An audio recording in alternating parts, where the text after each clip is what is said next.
So this Christmas, my sister conned my mother into getting our family Disney Plus, and it's not like I'm not going to benefit from that. So I've been rewatching The Simpsons from the beginning. I watched a lot of The Simpsons in late middle school, early high school, basically just whenever it was on, never really from the beginning. And I still remember a lot of quotes or specific plot points for basically all of the characters except Marge. She always seemed kind of just basic, like sitcom mom, kind of suffering with this goofy husband and two rambunctious kids. The only thing that I remember her doing or episode focusing on her from when I was watching The Simpsons a long time ago was the episode where she somehow gets access to a country club and finds like a discounted suit, and then ends up having to like retailer it and turn it into a bunch of different outfits because it's the only really fancy thing she has. So, I mean, that was a good episode. I liked her doing that, and I guess I liked her in general, but she didn't really stand out to me except for that one episode that I remember her from. So, the episode that I want to talk about today is Moaning Lisa. It's season 1, episode 6, and it focuses on Lisa getting depressed and her attempts and her family's attempts to make her feel better and kind of get her out of this hole that she's found herself in. So we see her at school, she's not into any of the activities, she's feeling really down about the family dynamics. Marge tries to cheer her up, but it's not really working. And then eventually, Lisa, in the middle of the night, hears someone playing saxophone outside of her window, ends up walking through the town following the sound of the saxophone with her own saxophone under her arm, and she meets Bleeding Gums Murphy, who is a blues saxophonist who ends up teaching her about, whatever, the power of the blues and channeling her feelings that way, and sort of consoles her and gives her an outlet for these feelings that she has. That's the A plot. The B plot focuses on Homer and Bart, who have a long-standing rivalry, if it can be called that, in a very obvious Punch-Out reference video game. Bart is undefeated. They've played like over 40 times and Homer has never won. Homer ends up going to the local arcade and getting trained in how to play the game from this kid who's really good at it, in the hopes of finally beating Bart because he's worried about his son being better than him and the implications for the relationship that already his young son is like more powerful than he is. He actually learned some good strategies from that kid and is about to beat Bart for the first time when Marge unplugs the TV because she wants to share that Lisa is feeling better after she's, found this outlet. And so immediately Bart retires from his Punch-Out career because he's seen that Homer was about to beat him and was mercifully interrupted, and of course is never going to give him the opportunity to beat him ever again. So I was interested in seeing more about the critical response to this episode because I was frankly surprised that it happened so early on in the series. I feel like exploring a young girl's depression is not something that I would think of a show doing only midway through the first season, especially something with like The Simpsons, which I feel like is often remembered as kind of a goofy or funny, irreverent show, which definitely has more serious and emotional plot points, but it's something that has surprised me consistently watching it even when I was younger. I remember the first episode of The Simpsons that I watched was actually the first episode of the series, which is a weird coincidence, but that's the one where Homer doesn't have money for Christmas presents and then ends up meeting Santa's little helper and bringing him home for Christmas, and it's like a very schmaltzy sort of ending, which was kind of shocking to me as a kid because when I was too young to watch the show, I just assumed that it was, for grown-ups or not appropriate or, all these negative impressions that a kid can have about something that they've been told is too grown-up for them. So yeah, in terms of an episode of the show, it strikes me as very confident and exploratory. At any rate, I was curious to see what people thought of this episode, so I looked it up online. I wasn't digging super deep. But even just from reading the Wikipedia entry, there's a reception section, and I was really interested to see that all of the commentary within that section, this is like the first level of critical review that an average person would find looking at this episode online. were all surprisingly negative about how it pulled off this storyline with Lisa. And in fact, 2 of the 3 people who are quoted in that reception thought that the B plot with Homer and Bart was like the much more successful of the 2 plots, which was very interesting to me because while I enjoyed that in terms of a comedic element, it was really not what stood out the most to me in this episode. So one of those 3 reviews that's cited on the Wikipedia page is from the I Can't Believe It's a Bigger and Better Updated Unofficial Simpsons Guide, which has sort of a summary of each episode. That is by Warren Martin and Adrian Wood. And they say, certain scenes of this, the most syrupy of Simpsons episodes, have sent viewers raised on the later seasons scurrying to the bathroom. Yes, the final moments may give you goose pimples and are a world away from the anti-schmaltz normally associated with the series, but there is still much to recommend here. In fact, the Homer-Bart subplot is more successful than the main storyline. Homer's nightmare about their relationship is generally disturbing. The Wikipedia entry also cites Colin Jacobson, who runs a site called DVD Movie Guide, and in his review of the episode he says, overall this was a pretty drab episode. It had some moments, such as the video game boxing matches between Homer and Bart, but Lisa lacked the strength at this point to carry an entire show. Of all the main characters, the show's producers seem to have the most trouble getting a beat on Lisa. It took them quite some time to focus her personality, and though Moaning helped tighten her role, she still remained lackluster. Moaning is watchable but bland and unmemorable Simpsons. I would definitely not consider myself a Simpsons expert. Like I said, I have not seen it all the way through. The last time I watched it was 10 years ago. But I was frankly surprised that 2 of the 3 people cited in the Wikipedia article for the episode were negative. And the third, which is not worth mentioning, it's not really a positive or negative review of the episode.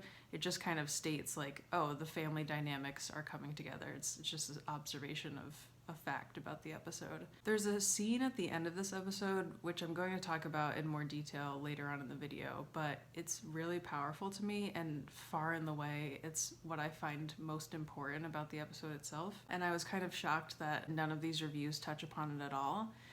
So that kind of made me want to quest a little bit further and see if I could find any other reviews of this episode in particular. So AV Club has an episode review of this episode of The Simpsons written by Nathan Rabin. And he notes that Lisa serves as the conscience of The Simpsons, and therefore her plot lines are somewhat more thankless to write. They're less memorable, less appreciated. In his explanation of this, he writes, Lisa is perhaps the most human character in The Simpsons. Where her family members tend towards outsized caricatures, Lisa is adorably, poignantly, unmistakably life-sized. I appreciated that observation about Lisa in this review and kind of the acknowledgement of the importance of her role in general, especially contrasted with the level of review that I found through Wikipedia and the lack of acknowledgement of that in that first kind of layer of reviews that I found. Rabin also notes that this episode utilizes the magical Negro stereotype, which I think was important to point out, but he's still not hitting on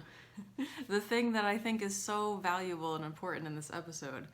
So I kept looking at more reviews that I could find through a basic search. This led me to 2 different WordPress sites that feature Simpsons reviews. The first is called Drunk Rambles, and the author, from all I can tell, his name is Mark. He writes, I didn't consider this episode a true Lisa episode. After the first watch, I thought it was more an episode about the family dynamic than one truly focused on her. Overall, Mark notes that although the episode is ostensibly mostly focused on Lisa, it gets caught up in how she relates to the other members of the family, including Bart, Homer, and also to a certain extent Marge, and so she isn't actually allowed to fully shine within the episode. This review is also the first to mention Marge. Mark writes, Marge does her best to keep it all together, but she's not perfect either. She doesn't always have the right answer the first time around. This is referencing a scene at the end of the show in which Marge encourages Lisa to just smile even though she's not feeling happy, and then immediately sees the effect that it has on Lisa, even though it's actually working in terms of tricking the people around her, and then immediately goes back on that advice and tells her to feel sad if she wants to feel sad. The other WordPress review, which I found at awonderfulmagicalanimal.wordpress.com, which is simply titled Simpsons Reviews, writes, Lisa is trying to come to terms with the narrowness of life, but can't find anyone who can relate. This, in turn, speaks to Lisa's wider struggle with the idea of childhood.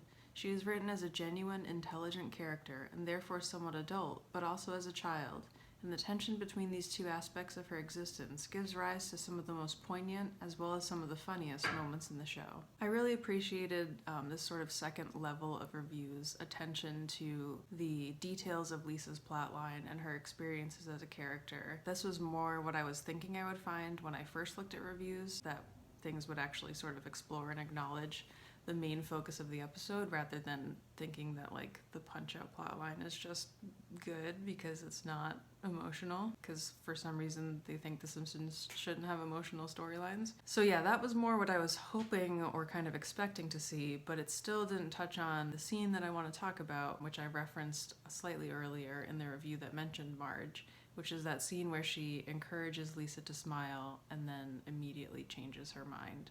For me, that is like the heart of this episode and the thing that stood out most to me. And I'm really surprised that even in sympathetic reviews of the show or the episode, or really positive reviews of the episode, that there isn't as much focus given to this one specific aspect of the plot. So this right here is the scene that I'm talking about. Well, it doesn't matter how you feel inside, you know? It's what shows up on the surface that counts. That's what my mother taught me. Take all your bad feelings and push them down, all the way down, past your knees until you're almost walking on them. And then you'll fit in, and you'll be invited to parties, and boys will like you, and happiness will follow. No, come on, you can do better than that. Oh, that's my girl. I feel more popular already. Hey, nice smile. Thanks. Hey, what are you talking to her for? She's just gonna say something weird. Not me. You know, I used to think you were some sort of a brainiac, but I guess you're okay. Uh-huh. Hey, why don't you come over to my house after practice? You can do my homework. Okay. 5 minutes, people, 5 minutes. Now, Miss Simpson, I hope we won't have a repeat of yesterday's outburst of unbridled creativity. No, sir.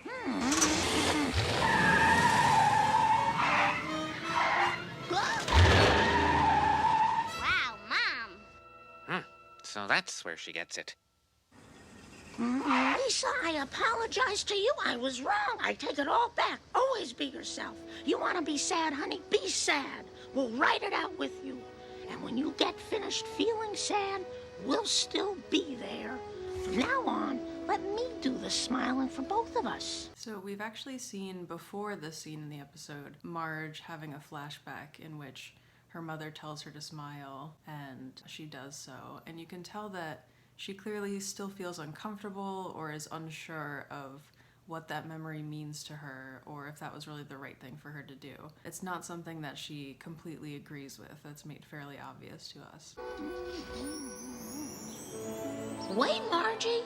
Before you go out that door, let's put our happy face on, because people know how good a mommy you have by the size of your smile.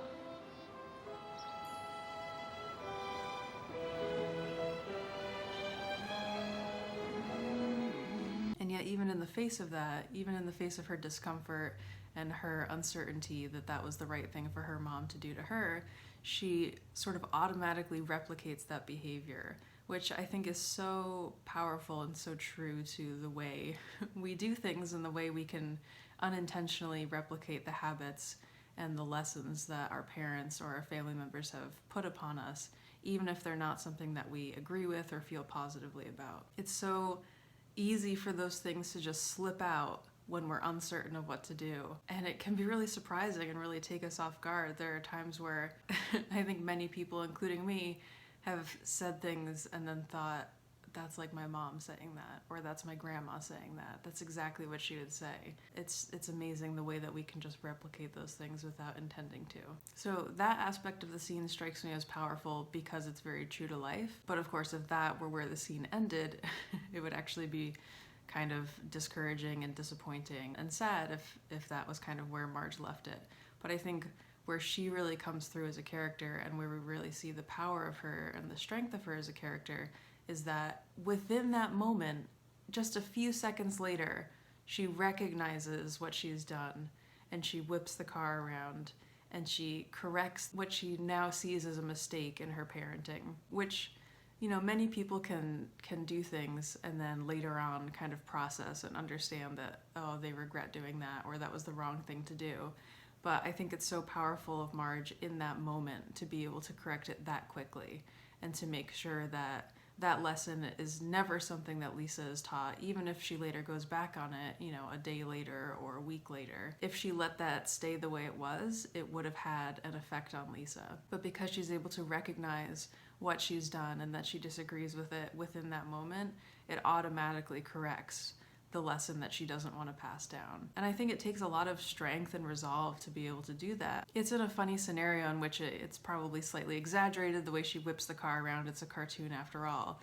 But even so, it's believable, and it's amazing that she's able to do that and reveal that commitment to ensuring that her daughter stays true to herself. It's also much more powerful than if she had had the right take from the start.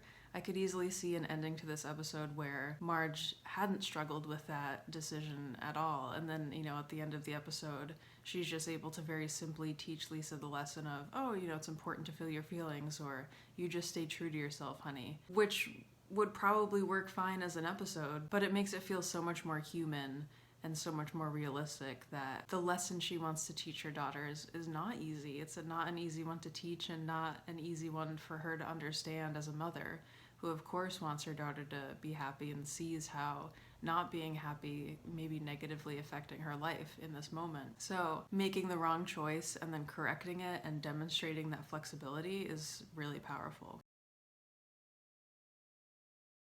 Overall, this scene and this episode as a whole ties into the thing that surprised me most upon rewatching The Simpsons, which is how powerfully Marge comes across as a character and how radical a lot of her decisions are. I think it's easy to forget or to not notice as much as the really rambunctious or exaggerated plot lines of her other family members, because she's not constantly taking these actions and it's not every moment of her expression as a character, but she really chooses times to act and to take actions that are true to herself and true to her beliefs. And I think that actually kind of makes it more realistic and even more powerful, because we understand that a real person could make these choices. We see this a lot even just within the first 2 seasons of the show. In the first season, there's the episode where she has the opportunity to be unfaithful to Homer and really struggles with that decision, and then shows up at his workplace and really demonstrates her commitment to the marriage.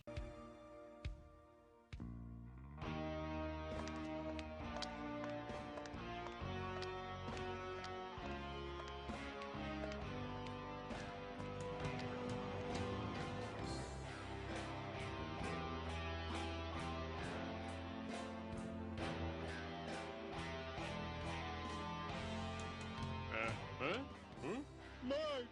What a lovely surprise! You're here to see me, right? Of course.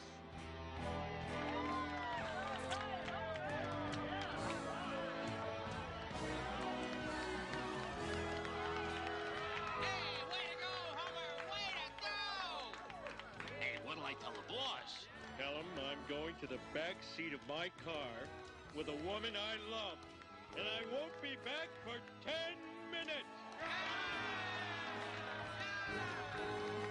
In season 2, when Burns runs for governor and Homer is supporting him, Marge is the one who makes the decision to present him with the 3-eyed fish for dinner after Homer tells her that she can express herself through her cooking and through her housewifery, which is, you know, a hugely memorable moment in the show in general, and her way of expressing, in the way that he told her to, but also radically, her feelings about him as a candidate and her confronting him with the reality of the effects of his power plant. Smells delightful.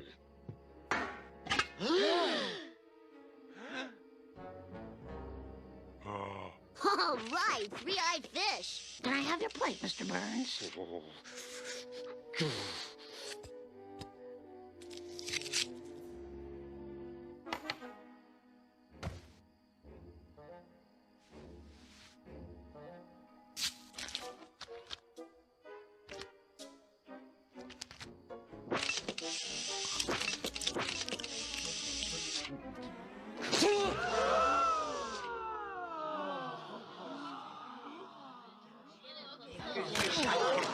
He's blown it for sure.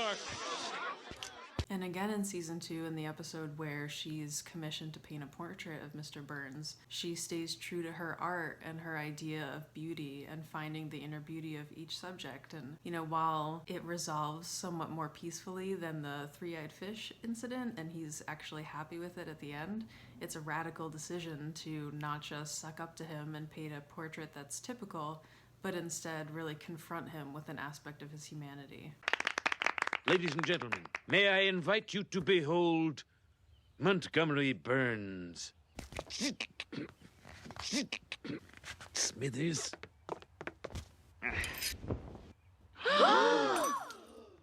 Oh. I don't care for this at all.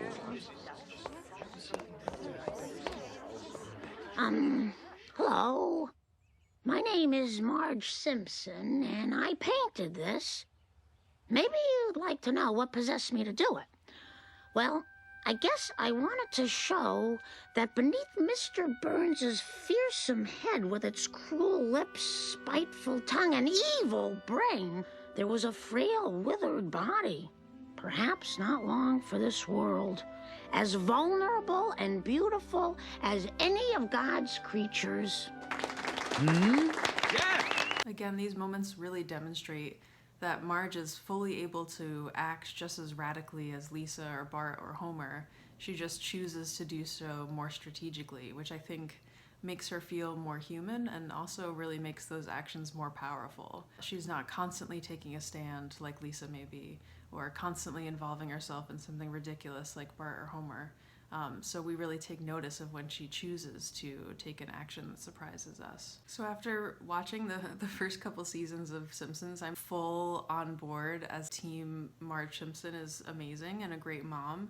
And this reminded me of every Father's Day, these articles online come around like the top blah blah blah fictional dads. And of course it's like Atticus Finch and blah blah, a bunch of dads that are cool. So I was thinking, first of all, I haven't ever really seen like a top fictional moms list, which Mother's Day happens every year. Maybe I just haven't noticed it. Or maybe we just are especially happy when dads are good because the bar's low on TV. At any rate, I went hunting for a best fictional moms list, and there was one on AV Club. It was less of a ranking, it more like it chose a mom whose last name corresponded to each letter of the alphabet. So I scrolled down to S, like hopefully it's Marge Simpson, and it wasn't. She was the runner-up. The winner was Caitlin Stark, which like, okay. And they said that Marge was the runner-up because she was too obvious, which I'm like, you're choosing the best one. If she's obvious, that means that she's clearly really good, but it's fine, I'm not salty. At any rate, in this article describing her, they wrote, "The apotheosis of the eternally patient, pathologically underappreciated TV mom.